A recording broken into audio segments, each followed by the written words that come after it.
આમોદ તાલુકામાં વરસાદી પાણી ભરાતા ધારાસભ્યએ સ્થળ સ્થિતિનો તાગ મેળવ્યો। આમોદ તાલુકામાં છેલ્લા 2-3 દિવસથી સતત વરસી રહેલા વરસાદને કારણે તાલુકાના અનેક નીચાણવાળા ગામોમાં પાણી ભરાઈ જતા જનજીવન પ્રભાવિત બન્યું હતું।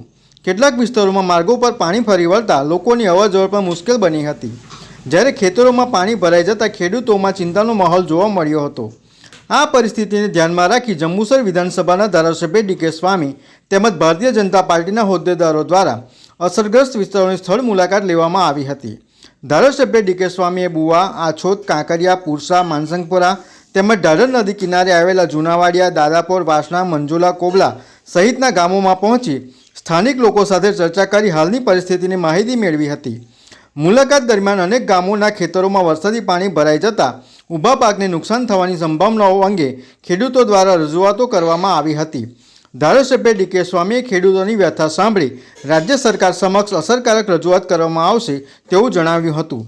વરસાદી પરિસ્થિતિને પગલે આમોદ તાલુકા વહીવટીતંત્ર એલર્ટ મોડ પર છે અને નીચાણવાળા વિસ્તારો તેમજ ઢાઢર નદીની નજીકના આવેલા ગામો પર સતત નજર રાખી રહ્યું હોવાનું જાણવા મળ્યું છે।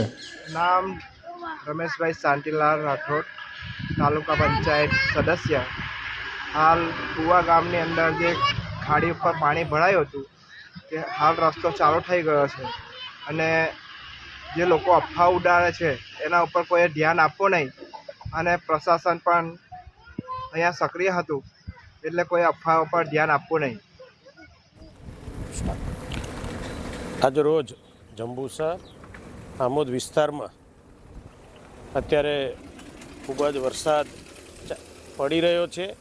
આ વિસ્તારમાં ખાડીની આજુબાજુનો વિસ્તાર, ઢાઢરની આજુબાજુનો વિસ્તાર તેમજ બુવા ગામ તેમજ પુરસાની આજુબાજુના વિસ્તારોમાં આજે અમે સૌ કાર્યકર્તાઓ સાથે મળીને આ વિસ્તારનું નિરીક્ષણ કર્યું।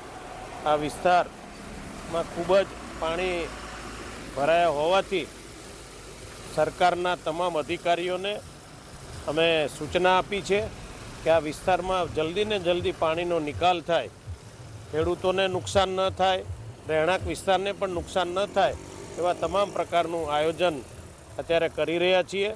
અને જો વધારે આ વિસ્તારમાં પાણી ભરાશે તો સરકારને પણ સરકારની સૂચના પ્રમાણે અને સરકારને પણ અમે આ રિપોર્ટ કરીને આ વિસ્તાર ખૂબ વહેલો વ્યવસ્થિત રીતે શરૂ થાય એવા પ્રકારનું આયોજન કર્યું છે। તો આજે અમે જંબુસર અને આમોદ તાલુકામાં વિસ્તારમાં અને ગામડામાં અમે નિરીક્ષણ કરીને જે કાંઈ જરૂરિયાત હશે પૂરું પાડીશું એવી સરકારને પણ અમે રજૂઆત કરી છે। BMP news, think positive.